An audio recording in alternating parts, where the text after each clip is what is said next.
Good morning, good afternoon, and good evening. Welcome to today's Africa. This is your host, Dr. FM, coming live on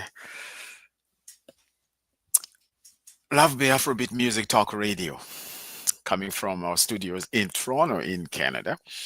And we are delighted that you have made time to be with us today. This is a special day. This is a new day, and we don't take it for granted at all. Someone said that, listen, life is so daily. It's one day at a time. And don't think that is the clock that woke you up this morning or the alarm clock that woke you up this morning, because you can take the same alarm clock and put that in the cemetery and nobody will wake up. So it's not that. We are here by God's grace, and we're delighted that you've joined us today. And I hope that you have joined and subscribed to this channel, because we would like to encourage you to sign up, to like and share the channel with people in your own networks as well, so that others get to know what is happening. And you can also suggest guests to us. Every now and again, we do invite special guests to be with us. And so feel free to send us a note. And if you know someone, just connect that with us, and connect him or her with us, so that we can follow up and see how best we can take things to the next level. So today we're very, very delighted that we have a special guest whom I am going to bring on momentarily, so that we get to meet our guest and take this program to the next level. So, again, thank you for joining us in this global village. We're delighted that time is of essence, and of course, given the access to technology, we can connect and be pretty much anywhere in the world and still have the sense of being together. So we're really, really delighted that you're with us today. And again, so thank you for joining us on today's Africa. You are um, going to be encouraged. You're going to be um, glad that you joined us. There is always a sense of anticipation and curiosity when we come into this podcast, because there's so much happening in and around Africa, around the world, that affects Africa. So for us to be able to make time to connect and to talk about what is happening, and some of perspectives and views and happenings and all that, it's something that really contributes to having a better understanding of what is happening. And one of the things we value is we want to make sure that we're sharing information that is correct, and we're sharing information that is helpful, that is useful, and also contributes to a better understanding and visibility of who we are in this global village. So again, thank you for joining us on Love Bay Afrobeat Music Talk Radio with your host, Dr. FM, where we talk about matters pertaining to Africa in this particular program, Today's Africa. So without further ado, I'd like to introduce you to our guest today. Our guest today is Canon Kenneth Korsah, and we are delighted that he is here with us today. And so, hoping that he will be able to log in so that we can have this conversation with him. Yes, sir. It's good to see you. Thank you for joining us today. Hi, sir. Thank you very much.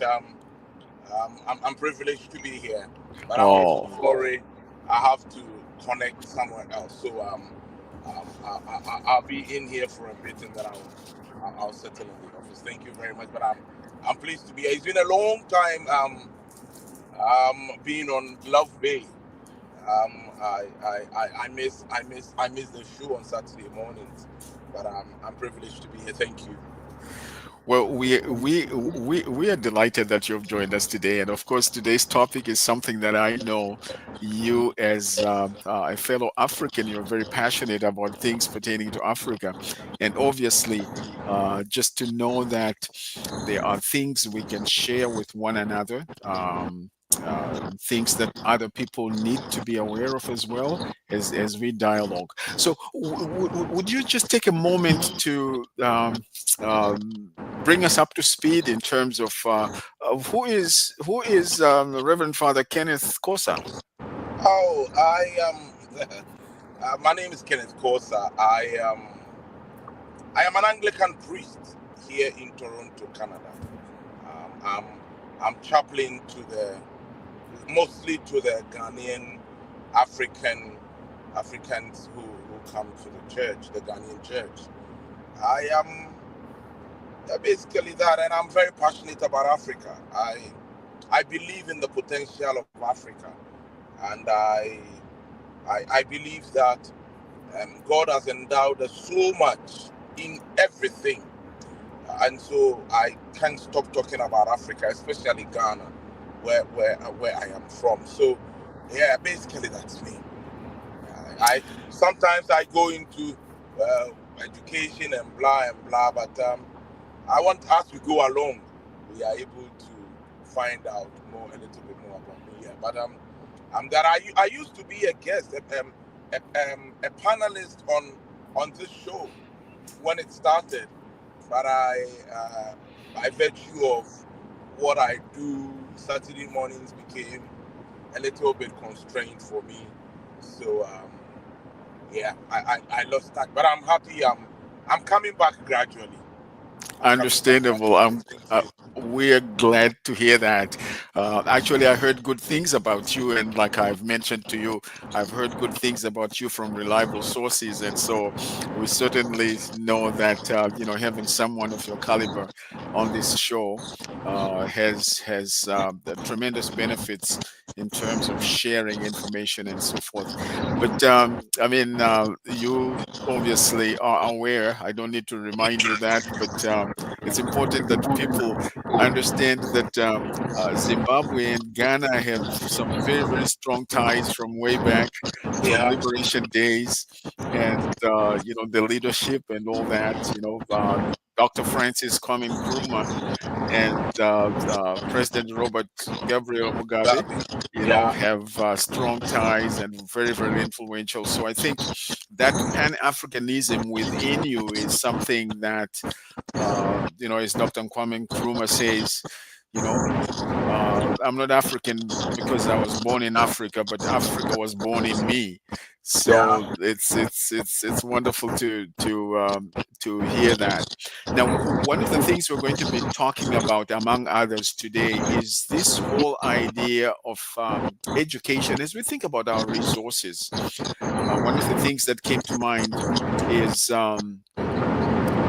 In Africa, we have tremendous resources. I mean, you think of the minerals, you think of the people, you think of the land, you think of, I mean, so much. Now, you are working within an environment that is very educational. What are some of the things that come to mind when you think of Africa and education?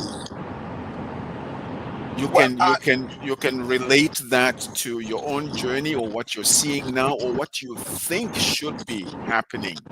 Just Africa and education as we think about our resources. Someone said that education is something that you have and no one can take it away from you.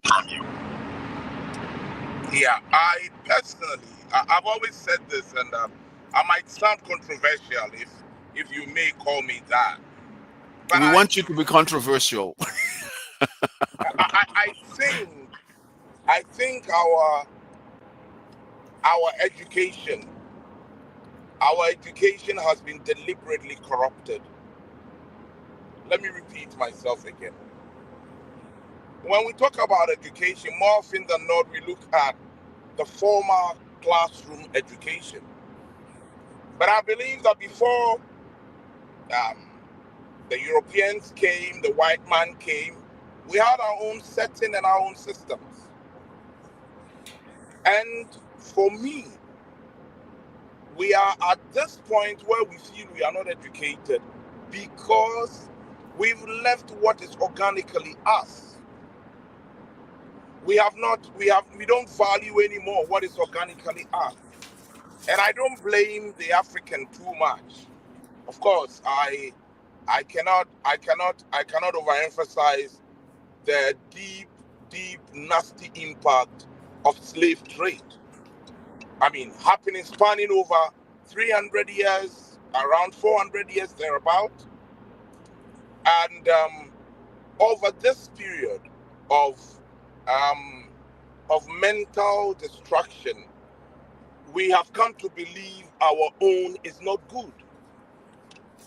I mean, today, in today's day and age, people, industrialists, big people, are now talking about even adding charcoal, carbonizing our toothpaste. Meanwhile, this same system has been in the African setting ages ago. But when you use it, they will tell you that is uncouth, that is villagey, that is not polished. But now we found a way of including that in our day-to-day thing, our industrial way of living. So for me, I think we need to look at our education again, going back or looking back at what we used to do that was relevant for us. Today, still, up to today, the black man feels whatever comes from the white man's country is the best. But wait a minute, is it true? We've sat in classrooms with people. We've sat in classrooms with the learned. I remember I was in Birmingham, the Queen's Foundation for a master's program in theology. And we were expounding the idea of multiple marriages, or polygamy, as they'll put it. After going through scripture and looking at what was relevant for our cause, the lecturer was surprised that level of discourse could go on from young African boys. One of the things I told them was, in our set of education, it does not start from the classroom. It begins from the home. But here we are today. The parent is chasing after money. So the parent does not even help the child imbibe the regular natural education that is supposed to be in the house. So in our current education system, you would have other people who does not have practical knowledge of what they are teaching.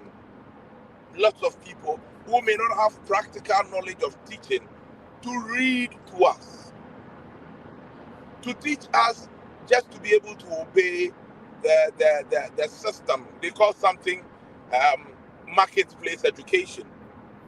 I believe, yes, we'll need to view our educational setting again. We are in North America, and you and I know that technical vocational education is tops, it is prime. But you go down in Africa today, and everybody wants a white-collar job. Yes, we need that level of white-collar job, but you know what turns the countries around is the blue-collar jobs. The people who actually does the job, the technicians, the engineers, the people who have the vocation, who have the art, and so for me, I believe these are what we need to look at again. What works practically for us? If it doesn't work practically for us, that is why we educate lots of young people. We cannot naturally employ them because their education is not set for our system, our communities. Mm-hmm. So there's a lot of unemployment. And when unemployment is high, all the vices that you can talk about is on the high. Meanwhile, our systems can focus on technology, on technical things, on agriculture.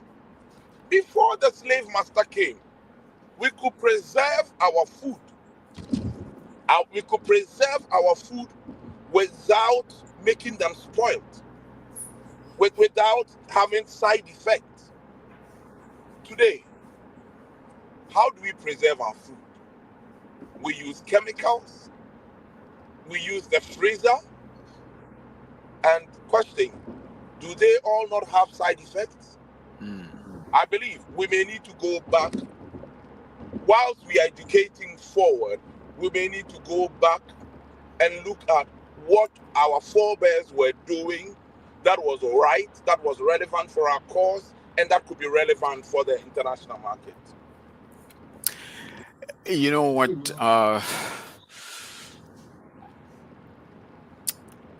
You're touching on something very, very special. I mean, you made reference to what things were before and our approaches to life, and especially with regards to education, that you said that the education is deliberately corrupt or has been corrupted.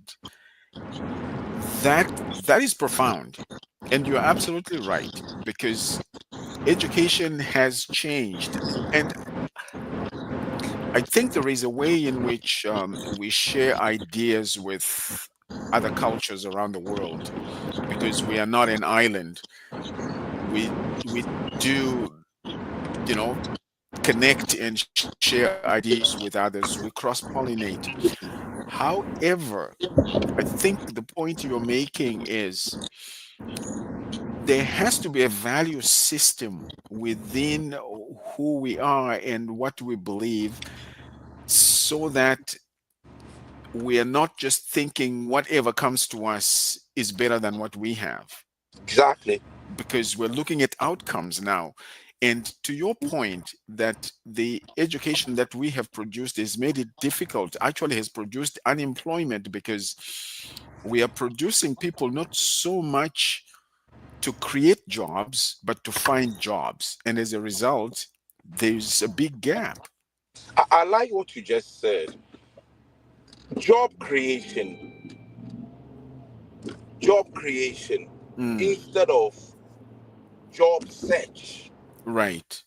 And that is where, of course, that's what the slave master did for over 300 years. Yeah. So we ourselves have come to imbibe it, and we are now, as someone will put it, we are now perpetuating the system that the master, the engine that the master created. And so we are now job finders, not job creators. Yeah. Meanwhile, meanwhile, our environment is filled with opportunity for work. Before the Yeah. European came to Africa, let me use to Ghana, they had come to see story buildings in the Ashanti Kingdom. So a story building is not the creation of the white man for us. So can we look at what it was? You go to the northern part of Ghana, and by virtue of their weather, they had their own architectural setting so that the weather would not be harsh for them. They could live in it. And that is what I am calling on all other people, including us. For example, what kind of theology am I postulating? Should I just postulate, talk about the theology of the European, or the philosophy of the white man? Before they came, we had philosophical settings in our songs, in our dirges, in our way of life, in our proverbs, in our myths. They were all there, very, very rich. I even dare to say some of the Greek philosophies could find their meanings and relevance in African philosophy. But the point you made, which makes so much meaning, is we are created to find jobs. And when when you go into the university setting, let's ask ourselves, what do we do with the project works we do? What do we do with the project work findings our students do? Hmm. Our engineers, we are training a student to be an engineer, and he does a certain project work which is practical. What do we do with them? I was so sad. You go to some of the universities and they will tell you the project work belongs to the university. I agree, and it sits on the shelf. Hmm. Those project works that our young university graduates come up with every year, they sit on the shelves. Could they be relevant for our course? Could we find a marketable entrepreneurial spirit in those projects? I think it is important we look at some of those things. I mean, forgive me. Let me touch on this thing, which is for me is very serious. Um, African medicine. African medicine. We were told, we have been told, it was not good. It's not well measured. Yet, when we talk about naturopathy, herbal medicine, that is what our forebears were using, were doing. We'll rather leave and go for the Chinese natural medicine, which they did not throw away, they valued, which they extended to the international market. Meanwhile, we have almost the same or even more. So I think, like you said, I just wanted to add a little bit to it. Let's make our education system more entrepreneurial, more job creation based. We want to build bridges and we bring people from outside. Hmm. Can't we look from within? Can't we just look from within? I was telling somebody the production of cement, the raw material for producing cement in Africa, in West Africa, all are imported. Yeah. But wait a minute, don't we have what it takes to create what we need for our building? Then I came to find out there is a large amount of clinker in Africa, the raw material for making cement. Huge amount of it in Ghana, lots of it in Africa. We're waiting for the white man to help us to mine it. But I think it's time we started looking from within what would be more relevant for us. And and to push what you just said, let's create more job creating jobs rather than job searching educations. Yeah. You're absolutely right, my brother. One of the things you made reference to is medicines, African medicine. We are actually discovering that there are lots of people now who have tapped into plants and leaves and roots from Africa, and they have capitalized on this so much that those have been popularized around the world, and people are benefiting a lot from that. And yet, sometimes you find, I mean, you are a man of the cloth. Oftentimes, because of ignorance, some of what we had as resources were looked at from a religious or theological perspectives, and they were considered as evil, or they were Yeah. not what they should be in terms of usage. And so we also look at that now today and say, I think the educational system, having been what it was, we failed to be analytical in our own approaches to actually question things. What makes a difference between medicine that is created within a lab and medicine that is picked up, observed from the bush? and you use it, and it cures, it helps, it it it brings healing. And yet, based on the way we've been conditioned to think, which now you and I were saying, we need to think different. We need to think differently. Yeah. See, I ask myself, what is a laboratory? Right. What is a lab? My mom's kitchen could be the lab, you know. That's right. Is it because they have um, apparatuses that the formal apparatuses for that?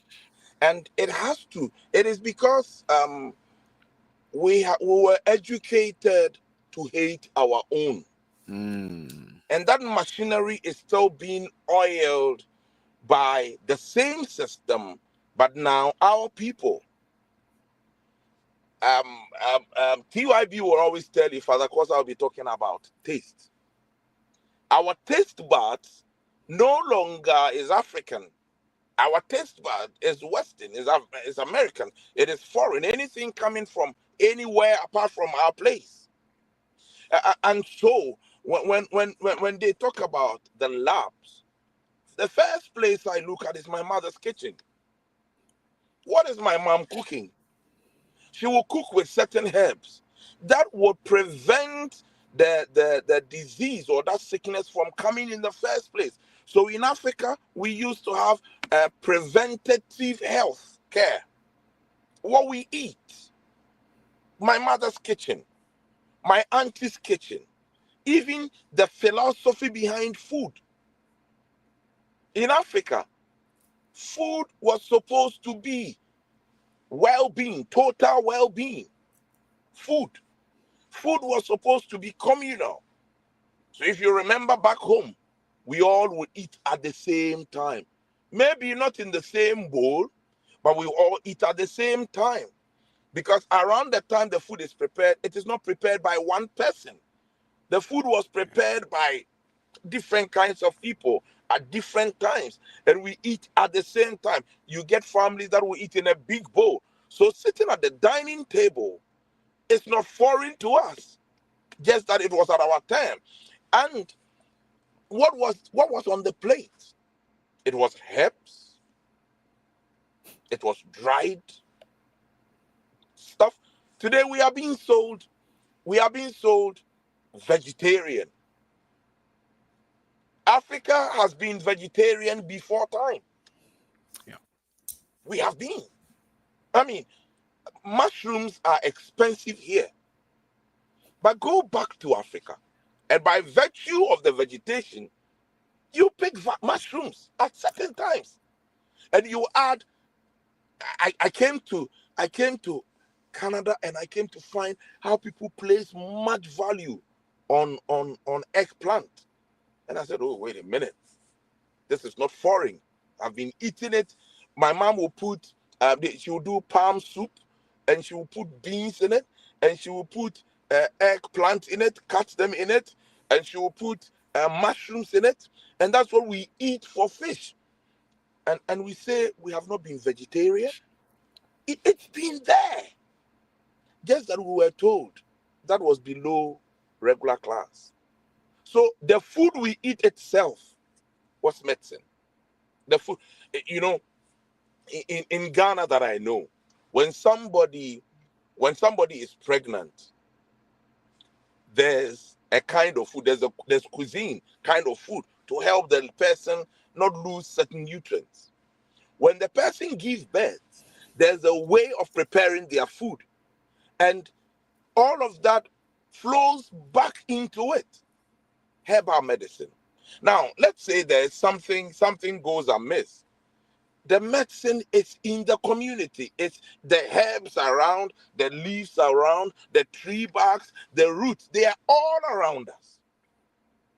But the slave master, to be able to subjugate us, made us to feel our own is fetish, it is uncouth, it is dirty, and yet they'll go around. Years down the line, want to take it. I believe I am a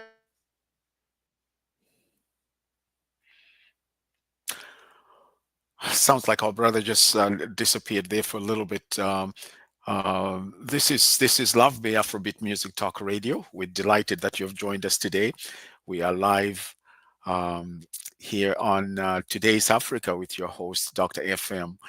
We're talking about Africa's resources, and our brother, who is our special guest today, um, is very passionate about things that we value and we have valued from time immemorial.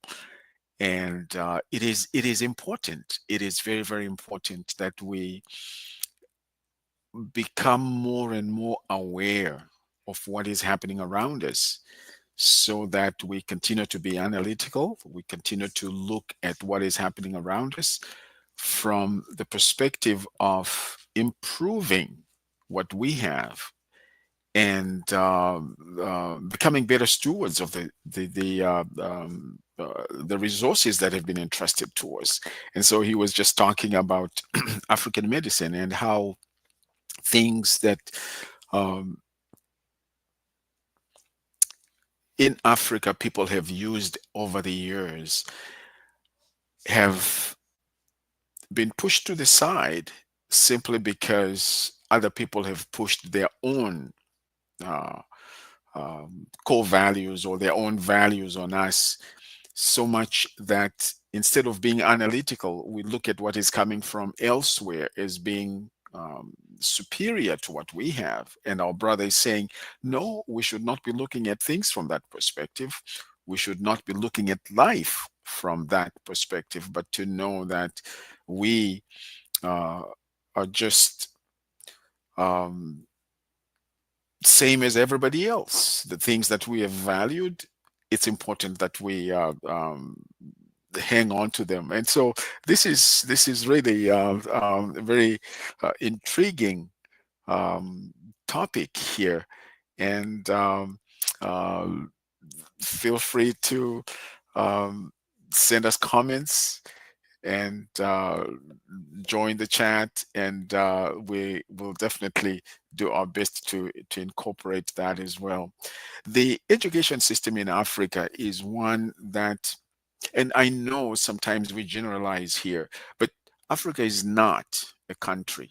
Africa is a continent. So we're talking 54 different countries here. I know sometimes they talk about 55, but we're talking 54 different countries here with varieties in terms of, or varieties of resources. We think of the population 1.53 billion people, and of which 70% is below 35. That's wonderful. That is wonderful. And we need to tap into that and say, what are we doing to prepare our next generations to be good stewards of the resources that have been entrusted to us? I mean, we think of uh,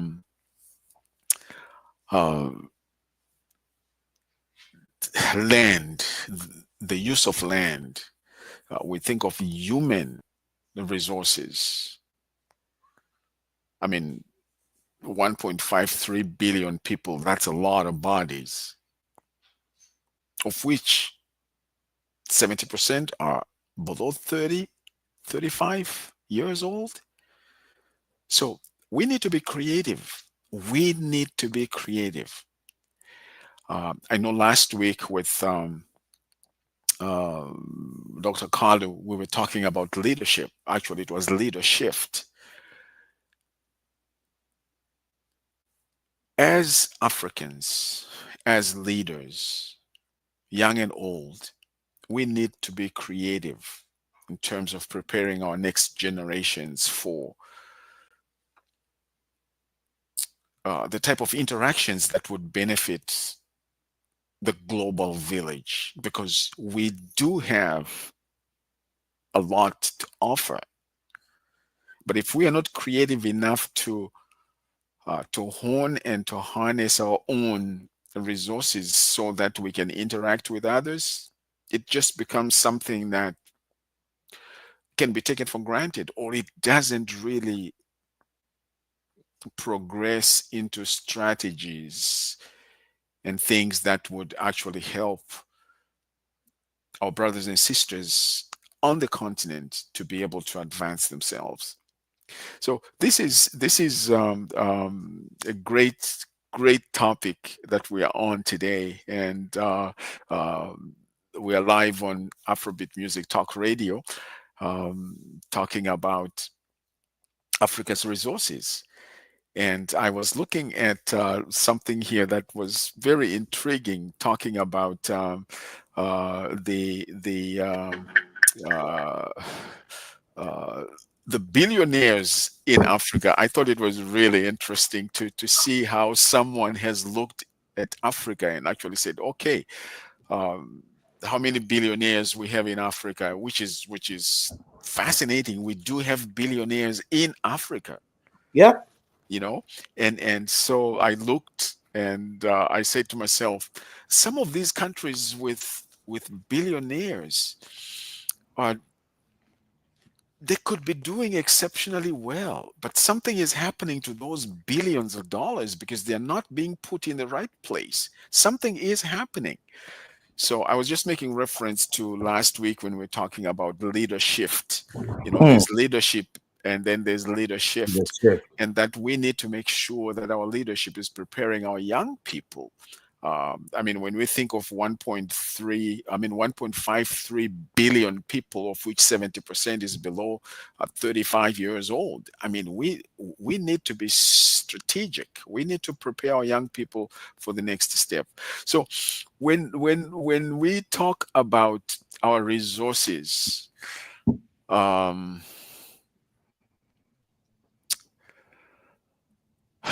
Reverend Father Korsah, what comes to mind in terms of accountability? How are we doing in Africa accountability when it comes to the resources that we have? How do we put this in? I know accountability is an English term, but we had our own accountability structures in Africa where things would happen in the village and there is a process, there's a protocol. You don't just do things. Now, right now, as we look at the resources that we have, you know, what what what are we doing in terms of accountability? Give us your thoughts on that. Yeah, thank you. I'm so sorry I went off. I don't know what happened, but I was using the phone. Now I'm settled, so everything goes well. Thank you. Thank you to your listeners for permitting me. But accountability, again, it flows back to what I've been talking about. When we jump on a system that doesn't work with us, I believe that accountability, I mean, let me begin with leadership. You give somebody a role to play, and within the role should be the settings for accountability. But look at our setting, our leadership setting for today. Hmm. And I'm not just talking about the political leadership, even the family leadership. And you realize that the systems we are trying to manage itself is not so accountable anymore. But when we look back to our African system, the Ghanaian system that I know, accountability came with pride. So daddy, to show how successful daddy was with the resources in terms of land, children, wife that he had, the success of the children would reflect how daddy was able to use the resources he had. So it and people will be proud of him. So it was part of it. The success, your success level reflects what you were able to do with the resources, the scanty resource or little resource you were giving. And it was right within the setting. So mommy is a great cook, not because he was giving all the money to buy all the ingredients, but what she could pick around and yet feed the home. Mommy is a great cook. So it came with pride. Now, let's look at Africa. Let's look at people. We clap for people who are rich without even knowing how did they get the money? How did they multiply the money? Once the person has some money to dish out, we are okay with it. You're talking about Africans millionaires.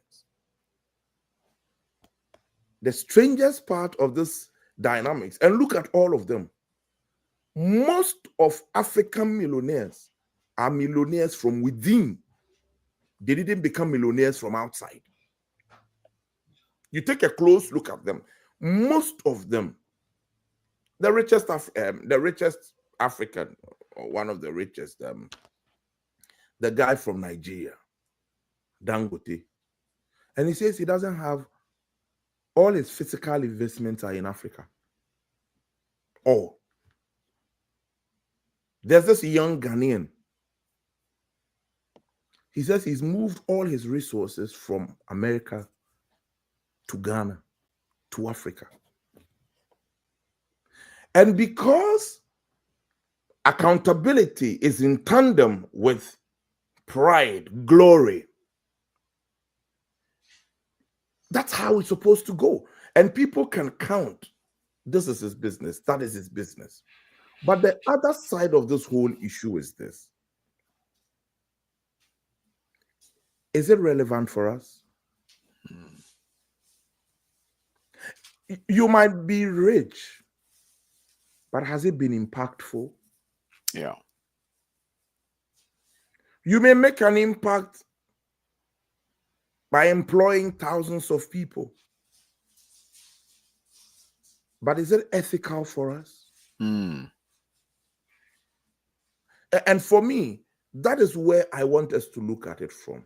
That's are we able to use our own resources to build our system, which is impactful? Because we can force our political leaders to be accountable to the resources they came to meet. But are what they are doing with our resources impactful in the community? And for me, that is where success counts. Because if we count, we see that, okay, everything is okay. They are doing everything as we expected them to do. We are firing them there, and it has not been impactful. And it does not impact the very core of the community. I think we are doing a half-ended job. So I'm a pastor.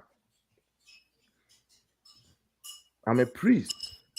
I'm a church leader. I'm accountable to God and the people. Is my service relevant to the people? The prayer I am leading the people to pray, does it impact their pocket, their daily lives? Or do I just bring them along, pray, and do not lead them the way of God? I was telling somebody that I have come to realize that, do you know that the first miracle Jesus did was manufacturing? What was Jesus' first miracle? He turned water into wine. What is the industrial name given to turning something into another product? So, as a Christian, as an African Christian, can we also not follow Jesus's ways of making an impactful miracle of turning our basic product into processed or some other value-added product? For me, that is the kind of Christianity God is asking for. It should be impactful. So the millionaire, the political leader, the traditional leader, the religious leader, the family leader should be accountable for what God has given to them, not looking at what others have Yeah. and how much impact we can make. I like the Burkina Faso guy. And he tells the whole world, we don't need anybody because we have everything. And people are Yeah. saying, how can you survive on that? And who says it's not true? Who says it's not true? I hear what you're saying. And you know what? One of the things that President Ibrahim Traore is doing is to challenge the status quo Yeah. and actually say we have been conditioned to think this way. There's another way of looking at things. And that's the kind of leadership we need. That's the kind of approach that we need. Yeah. You know, I'm listening to you and I'm saying you are the kind of brother. I mean, you and I were going to have these um, podcasts now more often. I tell you, I want to have you in to co-host and work with me, and also just to have you come in and share these perspectives with us. Because what's happening is if we are not analytical of our own ways of doing things, we never look at things differently. Yeah. I mean, you mentioned two key words, being impactful, and then you also mentioned the word ethical, Yeah. ethics. Because as long as we have all this money and these resources, if we're not thinking being impactful and ethical and looking into the future, what ends up is people see what you do and they like the glory that you display, but they don't really understand what's the foundation and where is this going. In the end, we are going to be uh, admiring what you have and wanting to have what you have, but we don't know how you got there. And Yeah. I believe this was the same thing with us. When you think of independence, I mean, God bless people like you know Dr. Kwame Nkrumah, Mzee Kambarage Nyerere, Kenneth Kaunda and Jomo Kenyatta and all these guys. You see, they they understood that we need to understand how the system functions. And Yeah. they went into the system. They went to England and learned English, remained African, brought back what they had learned, and started implementing it in such a way that they became a threat to the very people who had educated them. Yes. But they were not threatened by the idea of venturing into something that I've never done before. So much that in the end, I mean, when you hear people like, Dr. Nkrumah saying, what is the value? What is the impact of Ghana becoming independent when the rest of Africa is not? Yeah. You know, I mean, And that do kind you of know that thinking, that that kind of statement, thinking, do that you kind know of that that thinking is statement, powerful. Yes. you know that that single statement, people have still not understood it. No.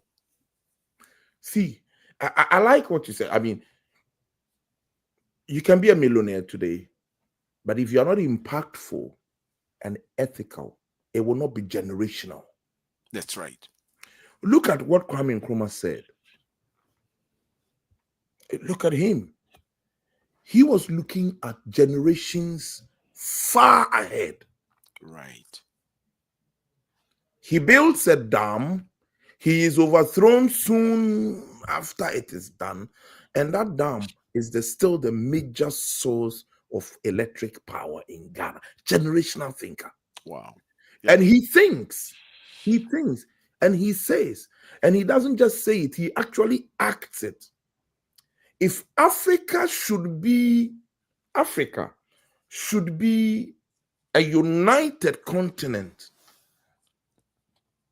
The only thing that can stop us is us. Yeah. Again, that colonial slave machinery has worked so much that people who thought like him would be exterminated like him. Kwame Nkrumah says Ghana's independence is a waste because our success depends on the other Africans' successes. Right. Because put Africa together and every resource any human being needs to live is right there. Right Hmm. there. From the northern light-skinned people to the southern African people. Should we put our minds and thoughts together and celebrate our difference, our unique difference? How can the world not kowtow to us? But the Hmm. system is still, we are still chanting people who believes the white man should still be in charge of Africa. I heard a young man who says that, and I said, I don't blame you. I blame your taste buds. I was telling TYB knows this. I don't like wearing suit, coat, suit, full suit. Why? You know why? I think I'm employing an Asian. Yeah, yeah. I think it's economics. Unless I know this suit was made by this African boy. I like wearing these things. They can call it pajamas. They can call it what? That's me. And until we start thinking along those lines, what we are doing is just rhetoric. And Kwame Nkrumah was generational. And so our millionaires, our theologians, our engineers, our whatever should start looking at that. God did not place us there for nothing. Yeah. I want to quote my former headmaster, Mr. Kitson. Yeah, he was at this other college headmaster, and he says, either God loves Africa too much and we are foolish, or he hates us so much and we are struggling to survive. It's one of the Hmm. two. And I think God loves Africa too much. We are foolish. We just play around. Your mommy gives you the best. You see someone's junk, and you think because it's nicely polished, that's the best. That's what Africa is doing. The debate for language of instruction has started again in Ghana. And painfully across Africa, especially those who speak English, think English language is synonymous to wisdom. Painfully. Hmm. How can English language be synonymous to wisdom? It's just a language. Yes, you could find philosophies and whatever in there. But hey, I understand more than 1+1 is 2 because I know what baako is. Yeah. Anka baako, kwadu baako, enkatie baako. I can relate to those things Right. easily as a child. And once I understand that principle, we can do it. I hear you, my brother, loud and clear. To our host, to our uh, guests and our viewers, we are delighted that you have joined us today. This is today's Africa. We're talking about our resources. As we think about our resources, we understand that. We have been given so much. We have been entrusted with so much. However, there has to be a sense of accountability and there's a sense of sharing. One of the things I know about Africa is we believe in sharing. We believe in sharing. Actually, even when you look at the history, historically, when guests came to visit, we created space for them. We welcomed them. We wanted them to come because when people come and visit you, it's a good sign. It is a good sign, and we welcomed them. Yeah. However, we were taken advantage of because we were not aware of certain things that were being put in place as we were welcoming guests. And those guests ended up overstaying and taking over Yeah. what we have. And what we're doing now is let's revisit, let's be analytical of our own ways of doing things so that we can uh, take things to the next level. I know you mentioned accountability.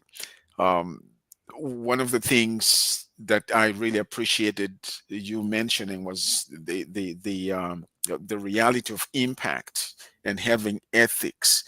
And within the context of accountability, we find that sometimes some people, when all is said and done, we end up not just instead of wanting to get into their footsteps, we end up looking for their fingerprints, because they have left things in a way that it shouldn't have been. Been. But because we were looking at what we were seeing outwardly, we emulated that.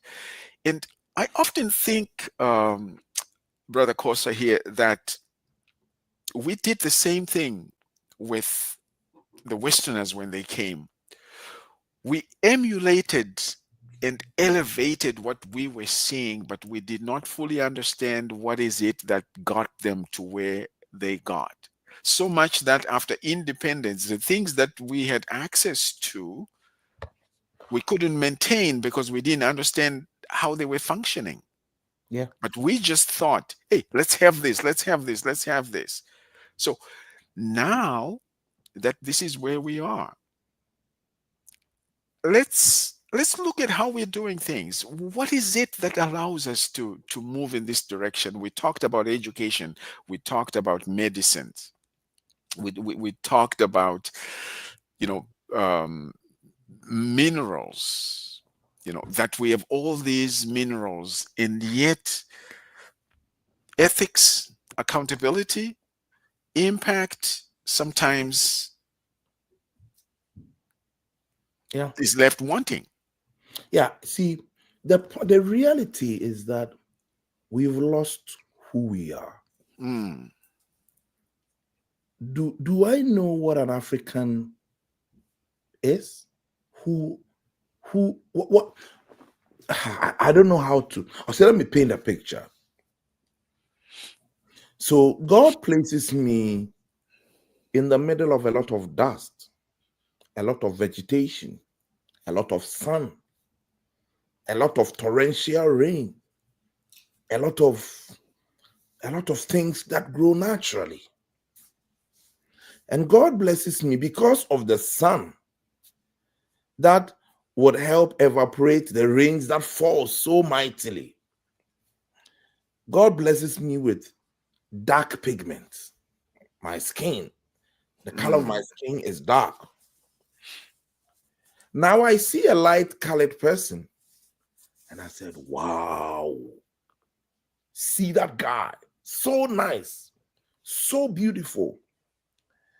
So I go and I look for what will make me scrape my black pigments away.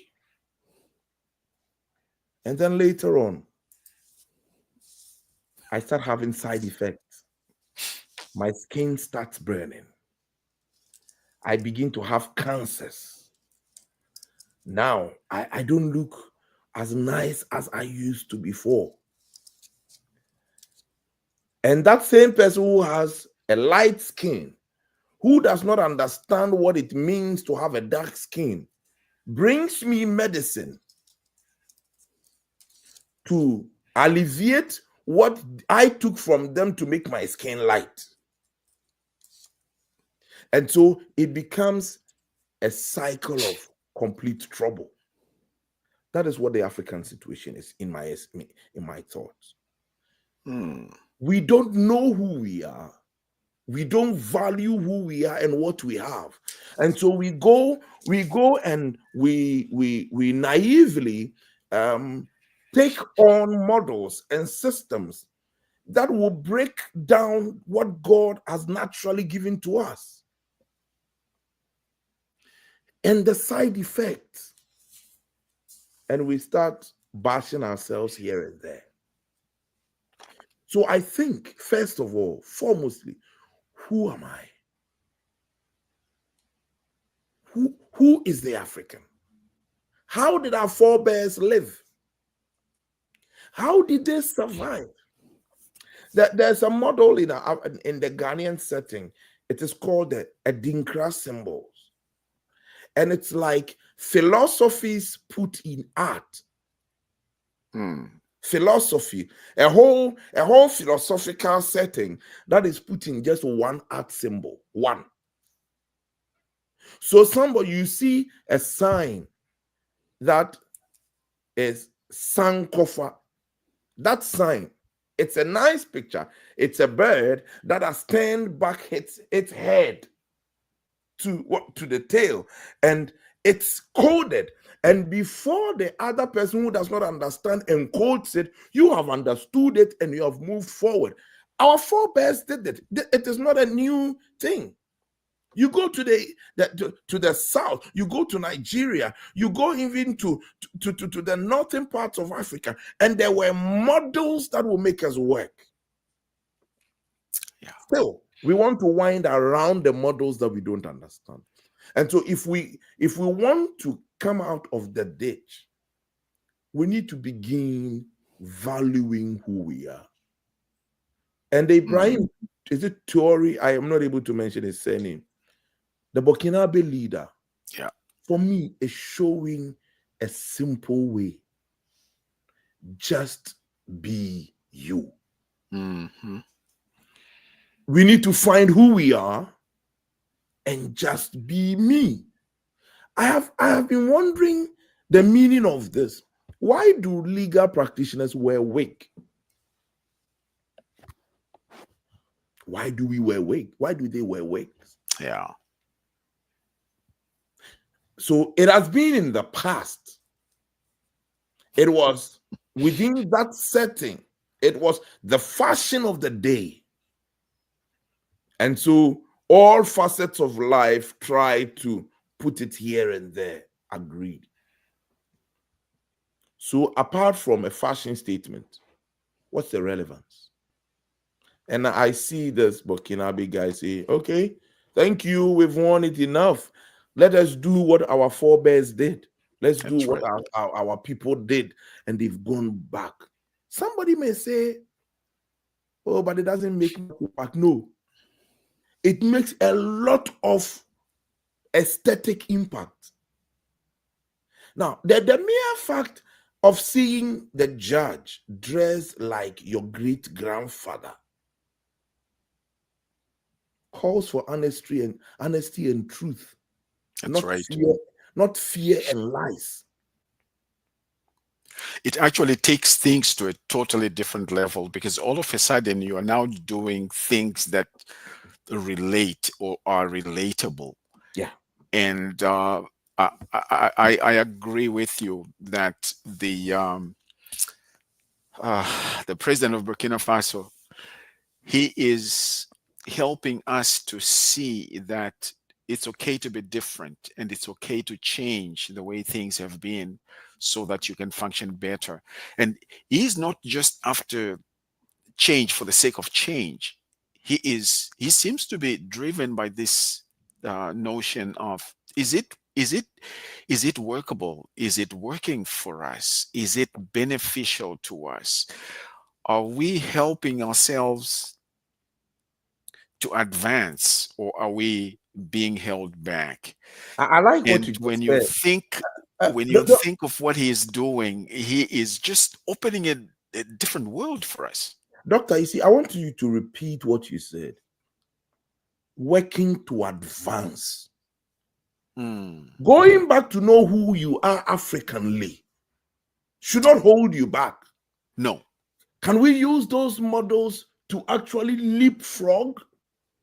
And that's what this gentleman is doing. And then, you know what? I like the comment you made earlier, and it was a powerful question. I know I didn't really respond to that, but it's one of those. You said, we have lost who we are. If we go back, this is why I value the Sankofa concept, looking back to learn from the past. And you're not just learning from the past, but you're turning. But obviously, you need to turn back and look forward, right? So if we continue on this path of learning from the past so that we advance ourselves, it's going to be a new world. It's going to be a new world. And this is why you find that even right now, the fact that African leaders, some of our African leaders are beginning to question the US and question Italy and question France and question the UK and question Canada. They were not used to that. They were actually used to just having us play to their music. But now we are like, no, how is this benefiting us? And you know what, my brother, we have to bring you back. We really have to bring you back, not just once, not just twice, but several times. And we're going to make this happen. I'm warming myself back gradually. And if okay. you don't mind, let me tell a little story. There's this young African boy, Ghanaian boy, who was in the financial setting in the UK. And they said he created a huge malfeasance in the UK, so he was repatriated back to Ghana. He said for the first 2 years, he was sad. Why have I been brought back to Ghana? Why have I been brought? It was punishment. Yes, it was punishment. You cannot go to the UK again. But he said he sat down and he said, wait a minute, I'm playing the fool here. What was I doing in the UK? I was using my expertise to manage people's wealth. Can I do the same here? Is it possible? 5 years down the line, and the same institutions that propagated his ill doings is calling him to come and talk about financial management in Africa and the UK. And he says, I'm not coming anywhere. Because he went back, he looked back, and he says, now I'm just using, he didn't have the big monies. He just started managing micro monies from people. And within 5-6 years, he was making people rich by virtue of what he has learned. Right. I believe that we have systems, we have cultures, and the resources are there. The people are there.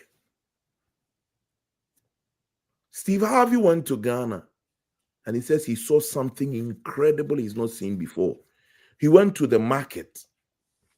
In Ghana, there's open market.